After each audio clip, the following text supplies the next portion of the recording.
हरे कृष्णा। मैं हूँ नवीन चंद्रा। सर्वप्रथम हम लोग श्री कृष्ण की प्रार्थना करते हैं। हरे कृष्णा कृष्णा कृष्णा हरे हरे, हरे राम राम राम हरे हरे।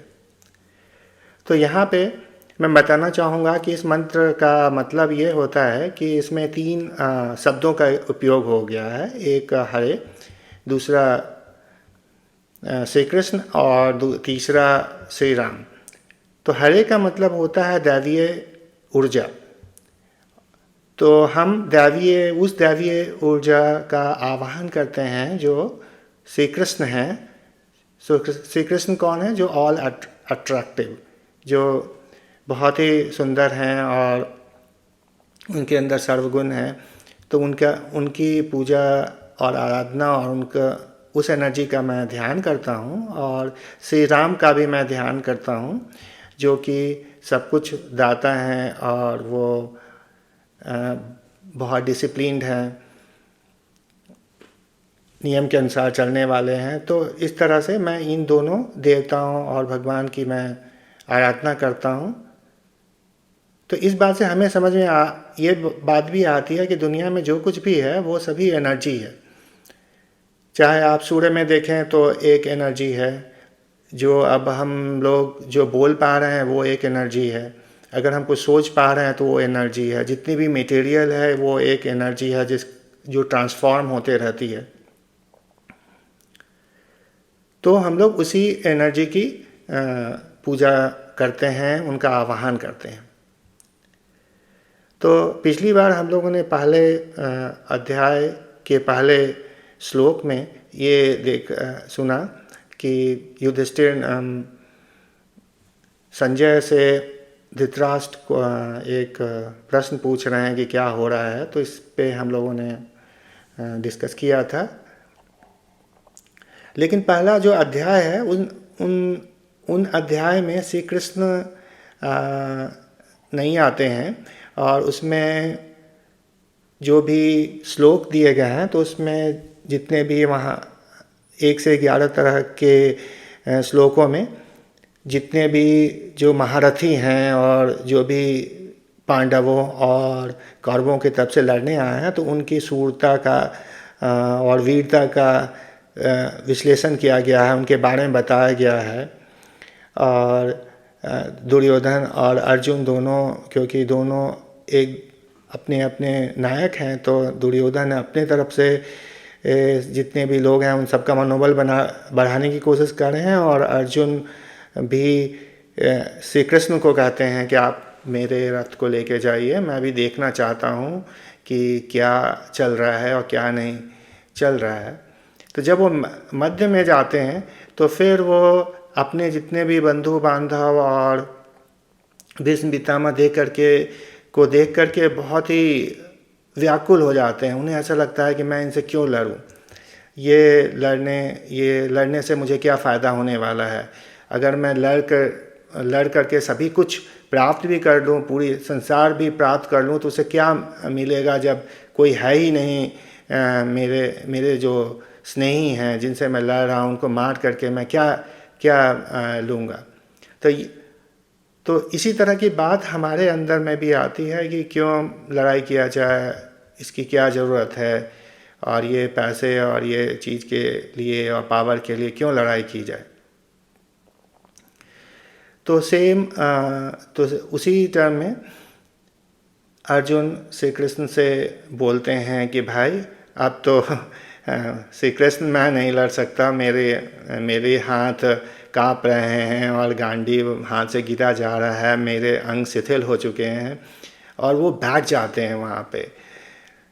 तो यहाँ पे ये अध्याय ख़त्म होता है और उसमें श्री कृष्ण बहुत सारे अपने तर्क देते हैं कि क्यों नहीं वो लड़ाई कर सकते हैं, क्यों लड़ाई करेंगे अपने लोगों की। तो सेम बात को बार बार रिपीट करते हैं और श्री कृष्ण को बोलते हैं। तो उसके बाद जब ये सब बात हो जाती है तब कृष्ण सब सुन लेते हैं। तब दूसरे अध्याय के पहले वर्ष में तो यहाँ पे श्री कृष्ण अपनी पहली बार बात करते हैं। तो श्लोक इस प्रकार है। संजय उवाच तम तथा कृप्या आविष्ट अश्रुपूर्णम आकुला इक्षणम विसीदंतम इदम वाक्यम उवाच मधुसूदन। तो श्री कृष्ण जो है, जो अर्जुन है, करुणा से व्याप्त हैं, शोकयुक्त हैं और उनके आंखों में आंसू है। तो श्री कृष्ण जो यहाँ पे मधुसूदन वर्ड से उनको संबोधित किया गया। मधुसूदन कृष्ण ने ये कहा, उन्होंने कहा। तो मधुसूदन जो है कि श्री कृष्ण ने एक मधु नाम का एक दैत्य था, उसे उनका संहार किया था, इसलिए उनका नाम मधुसूदन भी पड़ा है। तो यहाँ पे बात करने समझने की ये है कि अगर श्री कृष्ण बताते हैं कि जो भौतिक पदार्थ हैं हमारे पास, तो भौतिक पदार्थ के लिए अगर हम बहुत ज़्यादा दुखी हो जा रहे हैं या उसके लिए हम रो रहे हैं, फिर हमें बहुत दुख हो रहा है, तो इन सब का जो कारण होता है, जब तक हम अपने स्वरूप को और अपने आत्मा को हम लोग पहचान नहीं पाते हैं। तो इस तरह की बहुत सारी जो विसंगतियां हैं और इस तरह के बहुत सारे जो दुनिया में हमारे साथ, हमारे इर्द गिर्द जो भी कन्फ्यूजन है, जो अज्ञानता है, तो इसके कारण से वो आ जाती है। तो इसका अर्थ यही है कि अगर कोई आदमी समुद्र में गया है या नदी में गया है और डूब रहा है, लेकिन डूबने के समय वह अपने आप को न बचाने के बदले वो क्या कह रहा है कि मुझे घर चाहिए, मुझे पैसा चाहिए, मुझे कपड़ा चाहिए, मुझे ये चाहिए, वो चाहिए। तो ये तभी होता है जब हम अपने वास्तविक स्वरूप, अपना जो हमारी आवश्यकता है या जो हमारा नॉलेज है या जो ज्ञान है, उसको नहीं समझ पाते हैं। तो इसलिए श्री कृष्ण उनको तो कृष्ण आगे बताते हैं। फिर हम लोग दूसरे श्लोक में चलते हैं।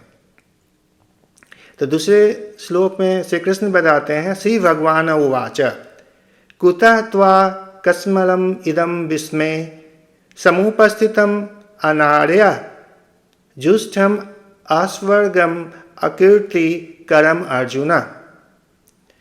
तो वो बोलते हैं कि हे अर्जुन, तुम्हारे मन में इस तरह के विचार कैसे आए? और इस तरह के विचार उन लोगों को नहीं आएंगे जो जीवन के मूल्य को समझता है, जो जीवन को समझता है।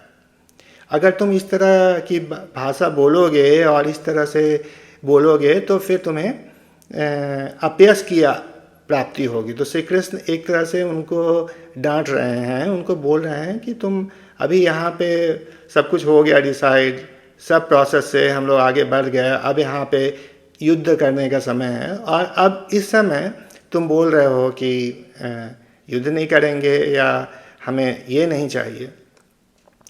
तो यहाँ पे एक शब्द का यूज किया गया है, भगवान। तो भगवान जो यूज किया गया है, तो भगवान का मतलब यहाँ पे जो हमारे जो सनातन परंपरा है, तो उसमें 3 शब्दों में उनका व्याख्यान और उनका दर्शन है। तो एक दर्शन होता है ब्रह्मन। तो भगवान का स्वरूप क्या है? तो भगवान का जो स्वरूप ब्रह्मन स्वरूप है, जो बोलते हैं निराकार, निर्विकार, जिसमें कि कोई भी हर चीज़ जो है जो निर्गुण है, जिसमें कि आप जो ऐसा है कि जो मुझे दिखता नहीं है और लेकिन वो सब जगह व्याप्त है। तो जो भी हमें दिख रहा है उसका एक गुण है। तो एक ब्रह्मन शब्द का यूज हुआ है, जिसका फॉर्म नहीं है, जिसका आकार नहीं है। दूसरा शब्द जो भगवान को समझने के लिए आई है, वो श्री कृष्ण को समझने के लिए वो परमात्मा शब्द का यूज किया है। परमात्मा शब्द का मतलब ये है कि जो सबके अंदर में विद्वान है, जो सबके अंदर में अवस्थित है, जो हमारे अंदर में भी वही अवस्थित है, जो सामने में है, जो लोग वही अवस्थित है, जो जितने भी जीव, जो चराचर जगत है, उन सब में जीव रूप में वो अवस्थित है, अंश रूप में अवस्थित है। तो ब्रह्मन हो गया जो निर्विकार है, परमात्मा जो हमारे जीव के अंत में उपस्थित है, और भगवान जो होता है जो हमारे जो शरीर के रूप में, जो पर्सनल फॉर्म में, जो हमारे व्यक्तिगत फॉर्म में उपस्थित है। तो इन तीनों रूप में जो अवस्थित है, तो यहाँ पे श्री कृष्ण और जितने भी देवी देवता हम लोग पूजन करते हैं तो वो पर्सनल फॉर्म में उनकी पूजा करते हैं। तो इस चीज़ को हम लोगों को समझने की ज़रूरत है कि यहाँ पे श्री भगवान ने कहा, यानी भगवान का मतलब यहाँ पे हुआ पर्सनल फॉर्म में। लेकिन भगवान का और कौन सा फॉर्म होता है?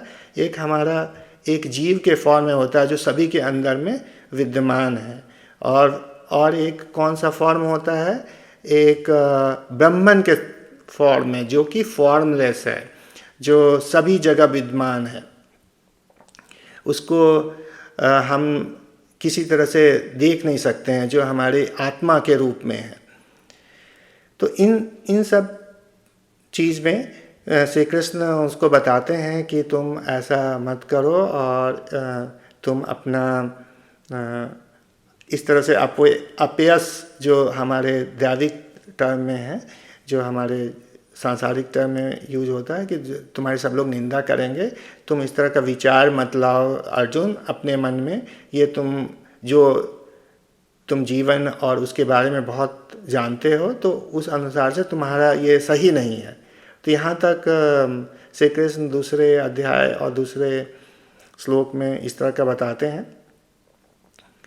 तो हम लोग और दूसरे अध्याय में बहुत ज़्यादा श्री कृष्ण ने अर्जुन को समझाया है और बहुत सारी बातों को बताया। तो हम लोग आगे के वीडियो में और भी इसका विवेचना करेंगे और इसको समझने की कोशिश करेंगे। तो मैं अपनी वाणी को यहीं पर विराम देता हूँ विद द प्रेयर, हरे कृष्णा कृष्णा कृष्णा हरे हरे, हरे राम राम राम हरे हरे। हे प्रभु, धन्यवाद ये सब मौका देने के लिए।